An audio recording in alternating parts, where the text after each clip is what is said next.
Hello everyone and welcome back to ITSM tutorials. I know it's been a while, I've been busy, couldn't release any videos until now.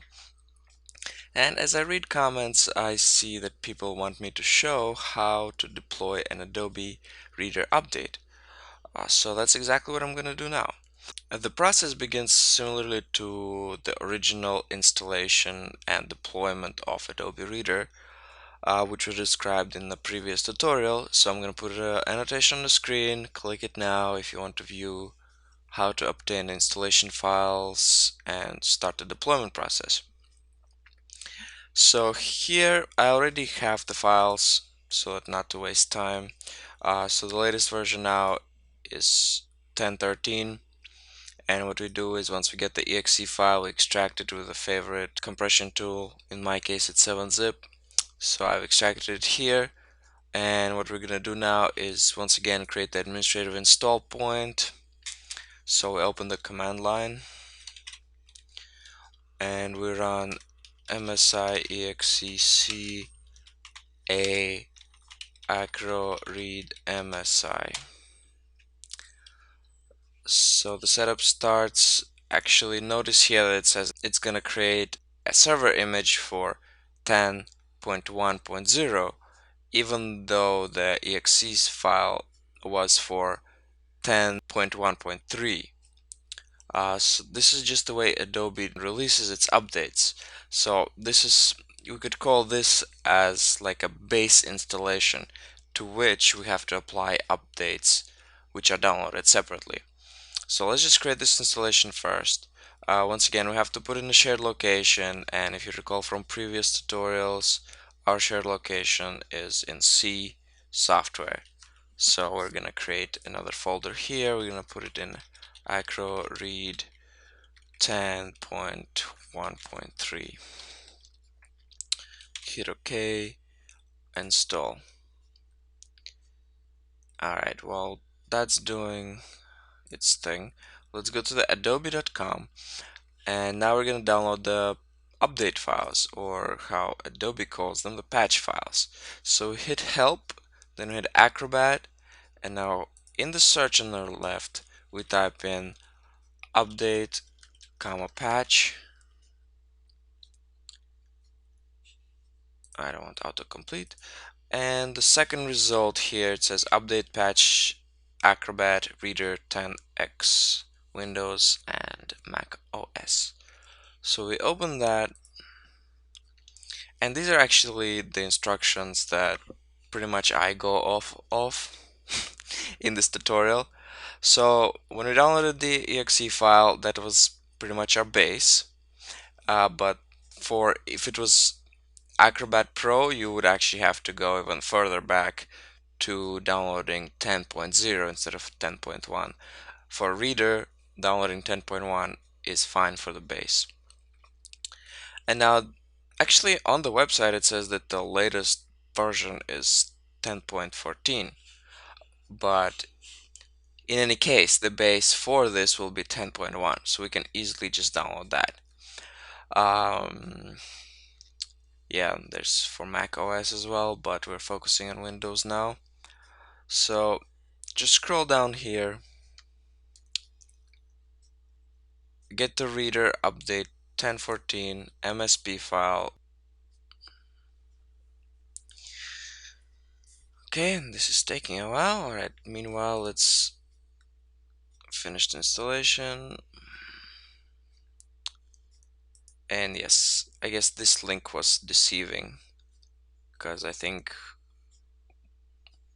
10.1.4 did not come out yet. So let's just download 10.1.3, because that's the version they have on their site. And there, this worked right away. Down the MSP file. Once again, their FTP is not too reliable, so sometimes you have to do it, click on it several times to finally get the file. There we go. Alright, so now I want to save it in the same location as the administrative install point, which is in C software 10.1.3, and just save it right there. Alright, now if you recall once again from the previous tutorial of deploying original installation, we created a customization file using the Adobe Customization Wizard.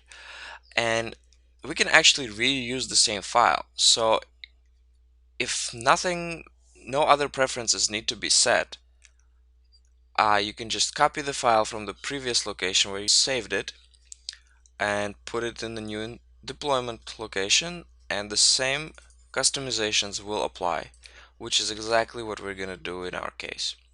So let's copy it from AcroRead 10, put it in AcroRead 1.3. Now what we need to do is actually apply the MSP patch to the MSI file. So to do that, once again, we start a command line and we type in MSI execc p, the patch file, which is adbe rdrupd 1013 msp a flag. Now the MSI file, acro read MSI, and hit OK.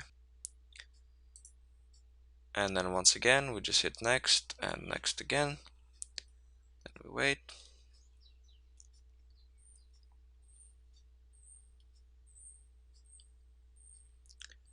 Files get updated, hit finish. We can close the command line, and now we go ahead and open our favorite group policy management.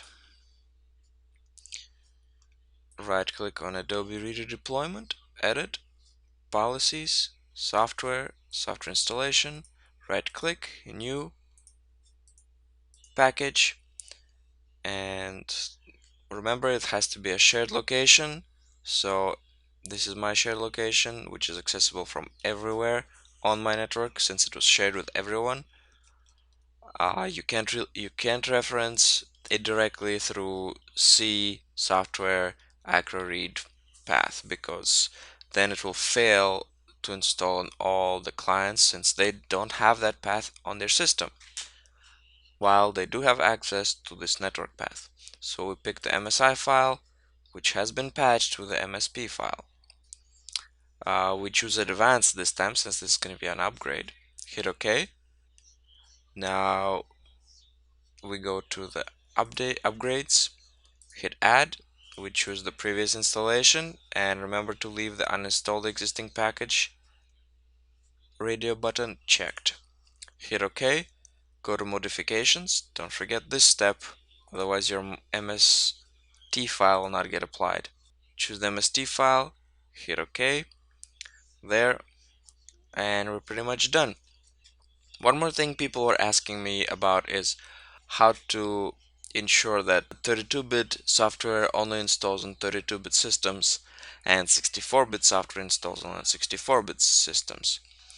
Well, 64-bit by default will never install on 32-bit, so that's out of the way. Now, to prevent 32-bit software installing on 64-bit systems, we have to go to the Deployment tab, then hit Advanced, and uncheck this box. That's it. Then hit OK. Since we're not installing any 64-bit Adobe, we just leave that checked, hit OK, and hit OK again, and we're done. There it is, and there's this green arrow which indicates this is an upgrade. And now if we look in the control panel of this server, we can see we have 10.1.0 installed. Now after we're gonna restart this server, it should automatically install 10.1.3. Now to ensure that the system obtains a new policy for the software installation, we might want to run this convenient command called gp update. So we do open command line and go gp update and hit enter. Now after this finishes, it should say to us that there's a pending software installation, please restart the server. That's exactly what we're gonna do. There we go. And now let's hit restart. Now, I usually show this software deployment on an actual client machine with Windows 7 running on it, but I'm currently using my test client for another tutorial, which is in production. So I can't show it to you there, but I'm just going to show it to you right here on the server. So let's just run that. Slightly anal and picking the reason for exact restart. As the system starts, we should see some messages saying that the software is being installed, and actually doing this in a server, we can see exactly which software is being installed. On a client computer like Windows 7, it'll just say please wait at the startup, and we have no idea what's actually going on. And here we can see that the old software is being removed and the new software is being installed.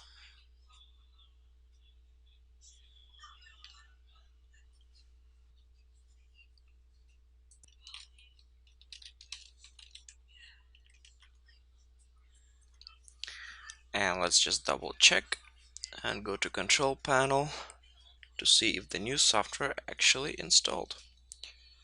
Control panel, programs and features, and there it is, 10.1.3. So this concludes our tutorial. Thanks everyone for watching. I hope you enjoyed. Please leave a like and subscribe, comment. I'll try to check the comments as often as I can and respond in a prompt manner. More tutorials coming soon. Thanks guys. Bye.